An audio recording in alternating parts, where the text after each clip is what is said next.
కీర్తనల గ్రంథము 34వ అధ్యాయము 4వ వచనం అందరు కలిపి చదువుకుందాం. పేజ్ సంఖ్య 468 పాత నిబంధనలు. నేను యెహోవా యొద్ద విచారణ చేయగా ఆయన నాకు ఉత్తరం ఇచ్చెను. నాకు కలిగిన భయములన్నిటిలో నుండి ఆయన నన్ను తప్పించెను. దావీదు తనకు భయం ఉంటే దేవుని దగ్గర ప్రార్థన చేసుకుంటే ఆ భయములన్నిట్లో నుంచి తనను తప్పించాడని మనం చదివిన లేఖనం అది. భయము అనేది మన జీవితంలో ఆయా సమయాల్లో ప్రతి ఒక్కరికి కూడా వెంబడిస్తే అది సత్యము. అయితే మనకున్న ధన్యత ఏంటంటే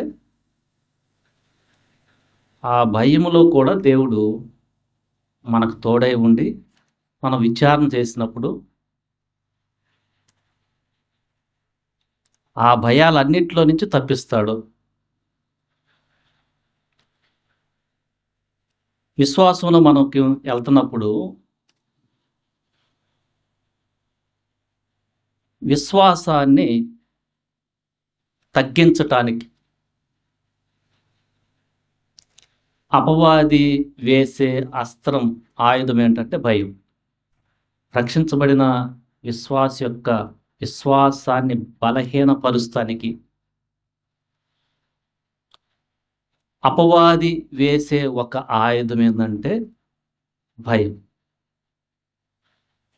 అందుకని యేసుప్రభు వారు మార్కు సువార్త 4వ అధ్యాయము 40వ వచనము ఎవరైనా తీస్తే చదవండి. భయపడుచున్నారు, మీరింకనూ నమ్మలేక ఉన్నారా అని వారితో చెప్పాను. వారు మిక్కిలి భయపడి, ఈయన ఎవరో గాలియు సముద్రములను ఈయనకు లోబడు చిన్నవని ఎవరితో ఒకడు చెప్పుకొని, అప్పుడు ఆయన, మీరెందుకు భయపడుచున్నారు? మీరింకను నమ్మిక లేక ఉన్నారా అని వారితో చెప్పాను. యేసుప్రభువారు వారి శిష్యులతో సముద్రం మీద వెళ్తూ ఉంటే ఆయన నిద్రపోతూ ఉన్నారు హ్యాపీగా. ఒక పెద్ద తుఫాను వచ్చింది. వాళ్ళు అన్నారు, ప్రభువా, మేము నశించిపోతున్నాం, మీకు చింత లేదా అంటే, మీరెందుకు భయపడుతున్నారు? మీరు ఇంకా నమ్మకం ఉంచట్లేదా అంటున్నారు. అంటే అక్కడ ఏం జరుగుతుంది? నమ్మకానికి భయము ఆపోజిట్గా పనిచేస్తాయి. ఆ పరిస్థితి మనం చూస్తే సముద్రంలో వెళ్తూ ఉంటే వాళ్ళకి పడవ మునిగిపోద్దేమో, చనిపోతావేమో అనే భయం కలిగింది. మనం గమనిస్తే మన విశ్వాసంలో కూడా ఇలాంటి పరిస్థితులు రావచ్చు. అక్కడ గాలి తుఫాన్ అంటే ఇక్కడ మన కుటుంబంలో వచ్చేదో, మన జీవితంలో వచ్చే దుఃఖము, బాధ కలిగించే ఆ పరిస్థితులు అవ్వచ్చు. అయితే మనం ధైర్యం తెచ్చుకోవాల్సింది, యేసుప్రభువారు ఆ పడవలో అట్లానే ఉన్నట్టుగా అక్కడే ఉన్నారు కాబట్టి, యేసుప్రభువారు ఆ పడవలో ఉన్నారు విడవకుండా వాళ్ళని. ఆ తర్వాత మీరు చదివారు, ఆయన గాలిని తుఫాన్ని గద్దించగా అంత కామ్ అయిపోయింది అని. సో మనం మన జీవితంలో భయపడే పరిస్థితులు వచ్చినప్పుడు మనం గుర్తుపెట్టుకోవాలి, మన ప్రభువు పక్కనే ఉన్నాడు, భయపడద్దు. మన విశ్వాసం పెరగాలనంటే కొన్నిసార్లు భయం కలిగిన పరిస్థితులు రావచ్చు. ఆ పరిస్థితుల్లో మనకు ప్రభువు తోడై ఉన్నాడు కాబట్టి మనం దేవుని యొద్ద విచారణ చేస్తే, మన భయాన్ని చెప్పుకుంటే, మన భయాలన్నిటి నుంచి తప్పిస్తాడు. ఇంకోటి, రక్షించబడిన తర్వాత మనకి దేవుడిచ్చిన ఆత్మ పిరికితనమైన ఆత్మ కాదు. 2 తిమోతి 1వ అధ్యాయము 7వ వచనంలో, దేవుడు మనకు శక్తియు ప్రేమయు ఇంద్రియ నిగ్రహము గల ఆత్మనే ఇచ్చెను గాని పిరికితనము గల ఆత్మని ఇవ్వలేదు. రక్షించబడిన మనకున్న ధన్యత ఏంటంటే, దేవుడు అనుగ్రహించిన పరిశుద్ధ ఆత్మ ధైర్యాన్ని ఇచ్చే ఆత్మ అది. ఆయా పరిస్థితుల్లో మన విశ్వాస జీవితంతో వెళ్తుంటే దేవుని పరిశుద్ధాత్మ మనకి నిబ్బరాన్ని ఇస్తాడు. ఆ ఆత్మలో ఎదిగే కొలది దినదినము ఆ ఆత్మలో ఎదిగేట్టుగా మనం ప్రార్థన చేసుకోవాలి.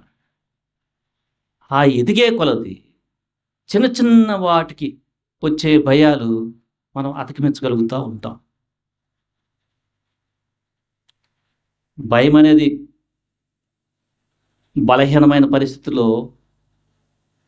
మన జీవితంలో ఎంటర్ అవ్వచ్చు. ఎప్పుడు భయం లేదని కాదు, కానీ మనకు దేవుడిచ్చిన ఆత్మలో మనం విశ్వాసం ముందుకెళ్తూ ఉంటే మన జీవితంలో ఆయా పరిస్థితుల్లో కూడా ధైర్యంగా వెళ్ళటం, కొంచెం కొంచెం ముందుకెళ్తాం. ఒకవేళ పడిపోతే, బలహీనం అవుతుంటే మనకు ప్రభు ఉన్నాడు. ఇందాక దావీదు మనం చదువుకున్నాం, యెహోవా యొద్ద నేను విచారం చేస్తే, కీర్తన 34:4లో, నాకు కలిగిన భయములన్నిటి నుంచి నన్ను తప్పించాడు. కొన్ని ఎక్కువ భయాలు మన జీవితంలో జరగవు. భయం అంటేనే మనకి ఆ పరిస్థితిలో మనం పడినప్పుడు వివిధ రకాలైన ఆలోచనలు వస్తాయి. ఇది జరుగుద్దేమో, అది జరుగుద్దేమో, అది అవుద్దేమో, ఇది అవుద్దేమో అని. అందులో ఎక్కువ జరగవు, కానీ అపవాది మనం ఆత్మలో బలహీనమైనప్పుడు నానా విధాలుగా ఆలోచన తీసుకెళ్తాడు, నానా విధాలు. అదే మనం పరిశుద్ధాత్మలో మనం ఎదిగితే, పౌలు చెబుతున్నాడు, దేవుడు మనకి పిరికితనము కలిగిన ఆత్మ ఇవ్వలేదు.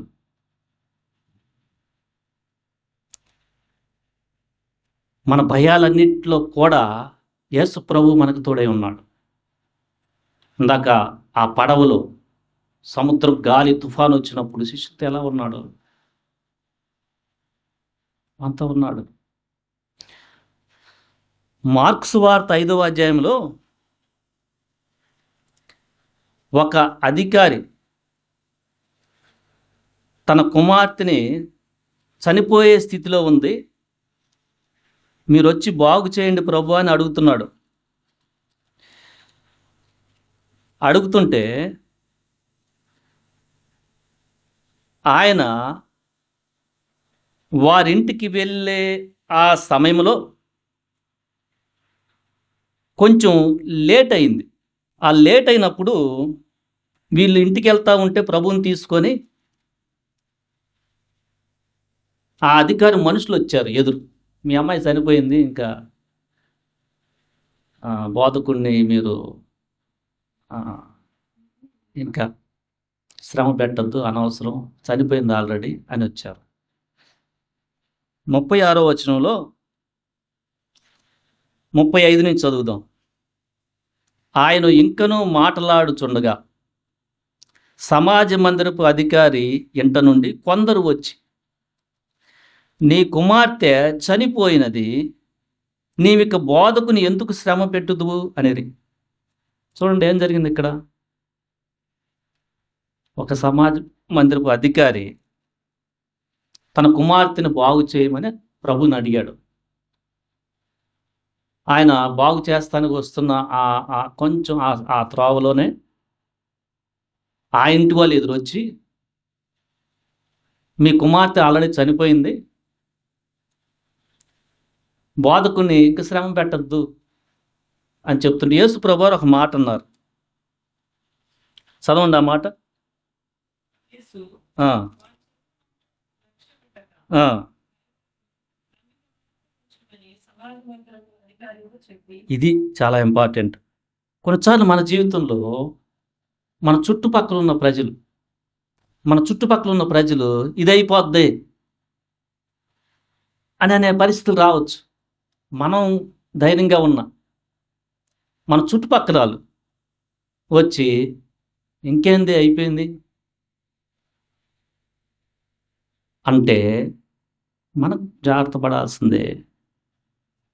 వారి మాటలు లక్ష్య పెట్టక యేసుప్రభువారు ఏం చెప్పారాడ? వారి మాటలు లక్ష్య పెట్టక. మన జీవితంలో ఏదైనా రోగం వస్తే తగ్గుద్దా అని ఎవరన్నా అన్నారనుకో, మనకేం జరుగుద్ది? జాగ్రత్త లేకపోతే మనం ఆ సమయంలో ధైర్యంగా ఉన్న ఆ మాటను బట్టి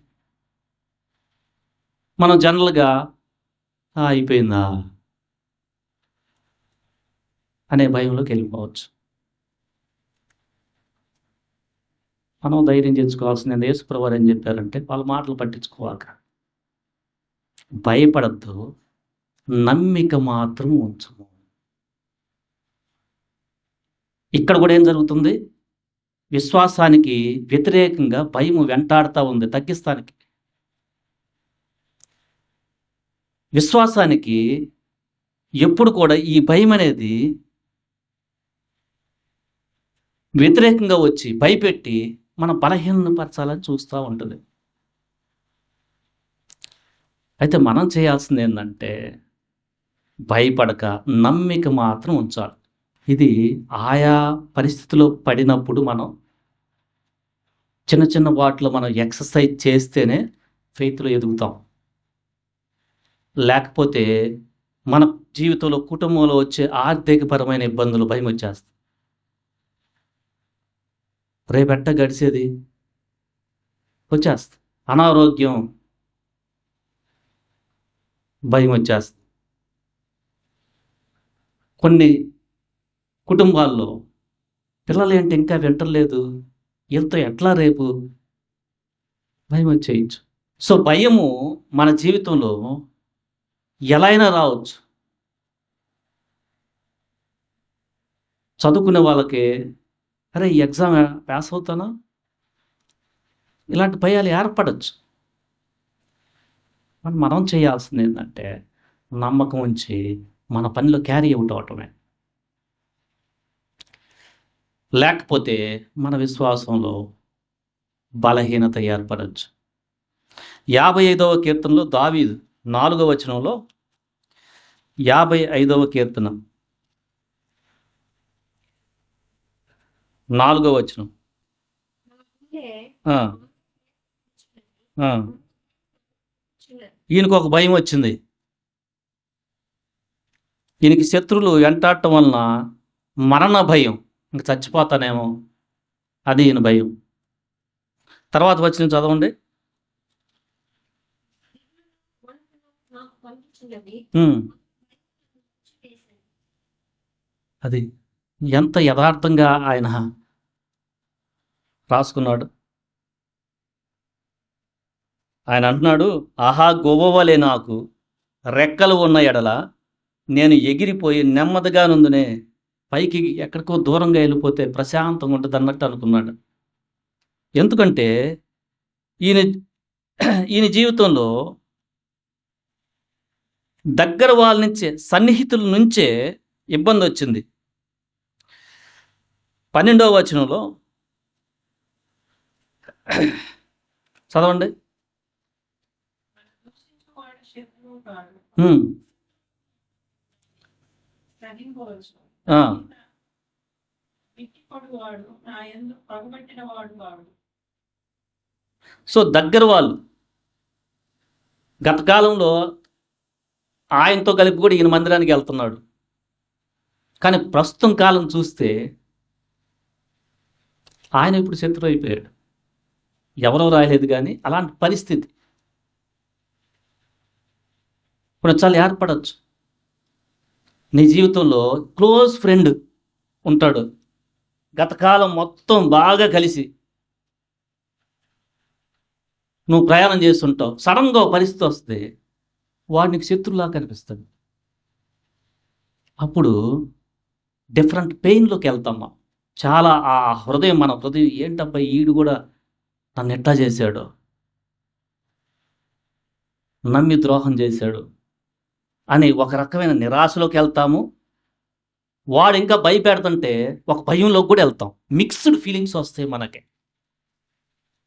అలాంటి సమయంలో దావీదు చెప్తున్నాడు 16వ వచనం. అయితే ఆ,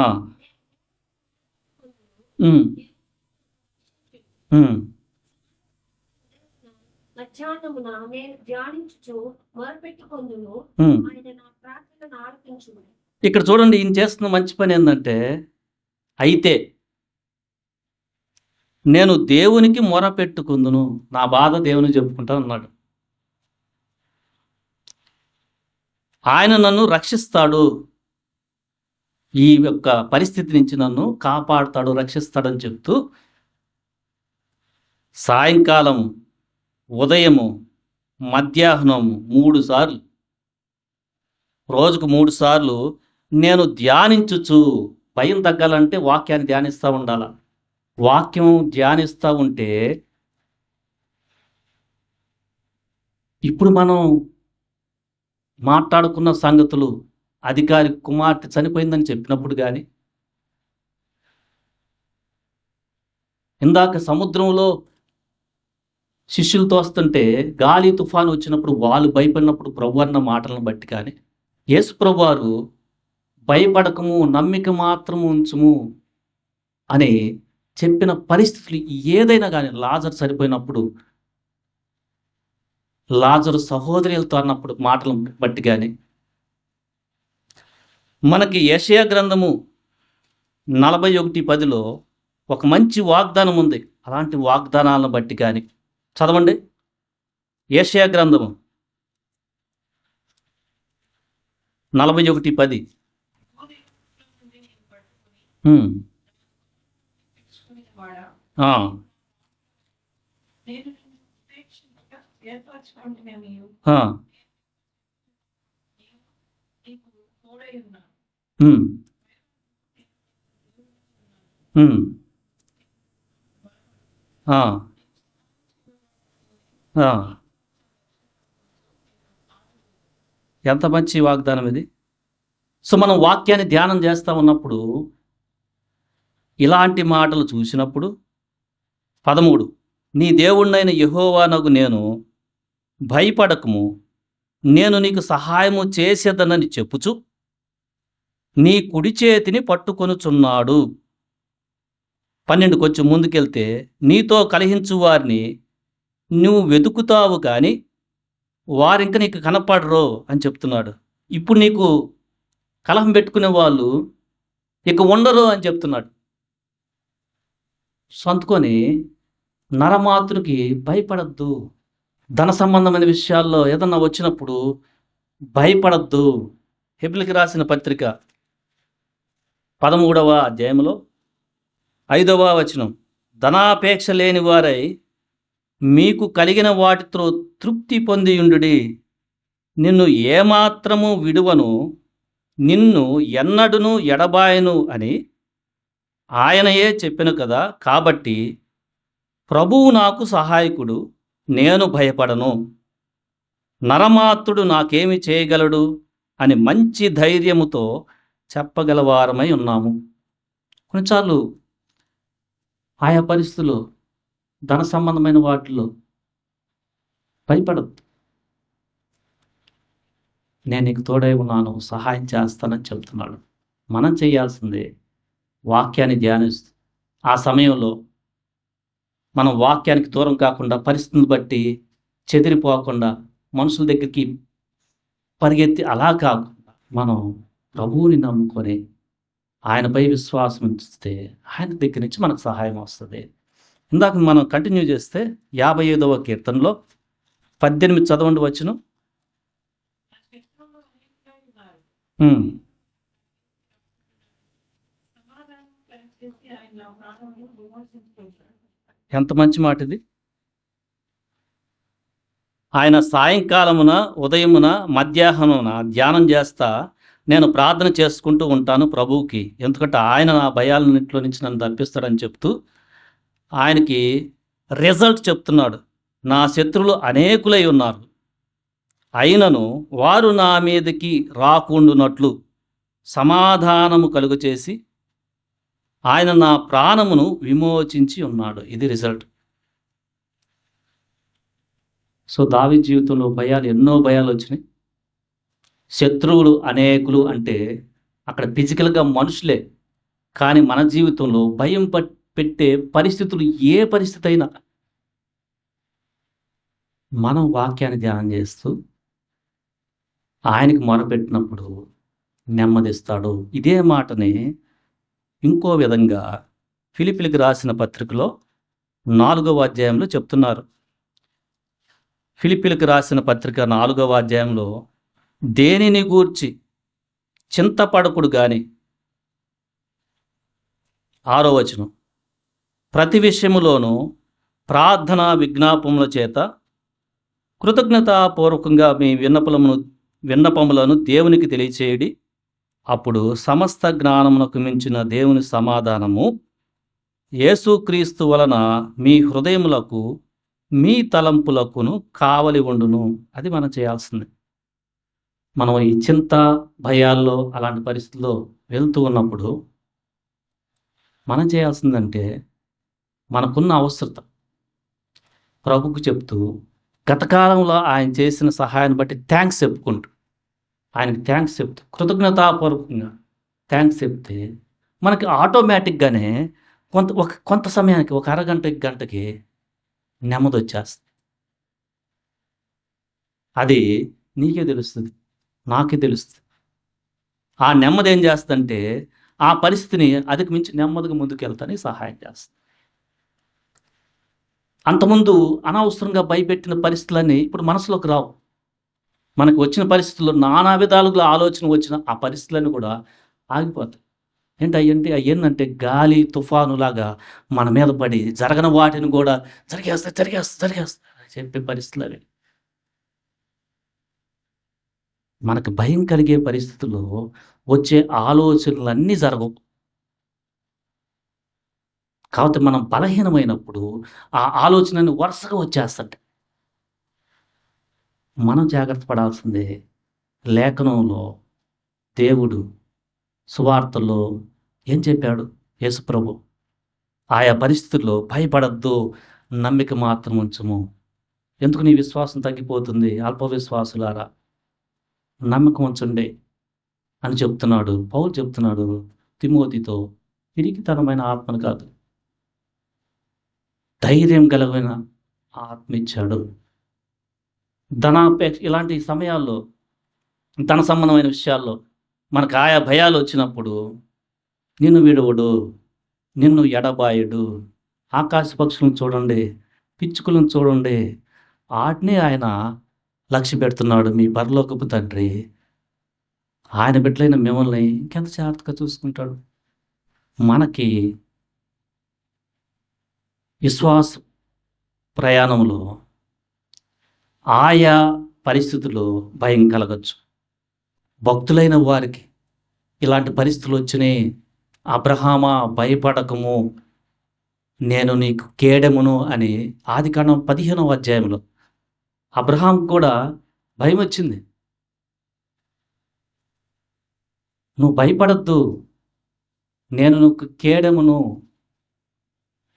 దావీదుకైతే ఆయన అనుభవంలో చెప్తున్నాడు, నా దుర్గము అంటే శత్రువు నా మీదకి రాకుండా నన్ను అడ్డు పెట్టేస్తాడు.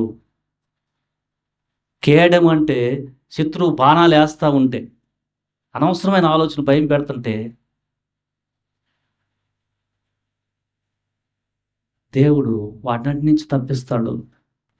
దావీదైతే ప్రార్థన చేసుకున్నాడు. యెహోవా యొద్ద విచారణ చేస్తే నాకు కలిగిన భయములన్నిటిలోంచి తప్పించాడని లేఖనం చదివాం మనం. ఈరోజు నువ్వు భయం కలిగిన పరిస్థితిలో వెళ్తున్నావా? భయపడద్దు. దేవుడు చెప్తున్నాడు, నిన్ను విడువను, నిన్ను ఎడబాయను, నీకు సహాయం చేయువాడినై ఉన్నాను. నిన్నెవరైతే ఇబ్బంది పెడుతున్నారో వాళ్ళు రేపులకి అసలు ఉండరు. ఈ పరిస్థితులన్నీ ఉండవు. దిగులు పడద్దు, విస్మయం అందకు. యెహోషువ మోషే చనిపోయిన తర్వాత ఆయన నాయకుడైనప్పుడు చేయాల్సిన యుద్ధాలు చాలా ఉన్నాయి. దేవుడు మాట్లాడి చెప్తున్నాడు, భయపడద్దు, నువ్వు నేను నీకు తోడై ఉన్నాను. నువ్వు చేయాల్సింది ఏంటంటే వాక్యాన్ని ధ్యానించి దివారాత్రం నువ్వు ధ్యానం చేయి, అన్నిట్లో నువ్వు గెలుస్తావు. నేను నీకు సహాయం చేస్తాను, భయపడద్దు. సో మన జీవితంలో కూడా భయము వెంటాడే ప్రమాదం ఉంది. ఎందుకంటే విశ్వాసాన్ని తగ్గిస్తానికి మనం జాగ్రత్త పడి ప్రభువు దగ్గర విచారణ చేస్తే, ఆయన వాగ్దానాలను బట్టి, ఆయన చెప్పిన మాటలని నమ్మకంస్తే ఆ భయాలన్నిటి కూడా పోయి మనకి నిబ్బరత్వాన్ని దావీదు చెప్పినట్టుగా శత్రువులందరి నుంచి ఆ పరిస్థితి నుంచి నన్ను తప్పించి సమాధానాన్ని, పౌలు చెప్పినట్లుగా సమస్త జ్ఞానమునకు మించిన సమాధానం దేవుడు ఇస్తాడు. దేవుడి మాటలు దీవించును గాక. ఆమెన్.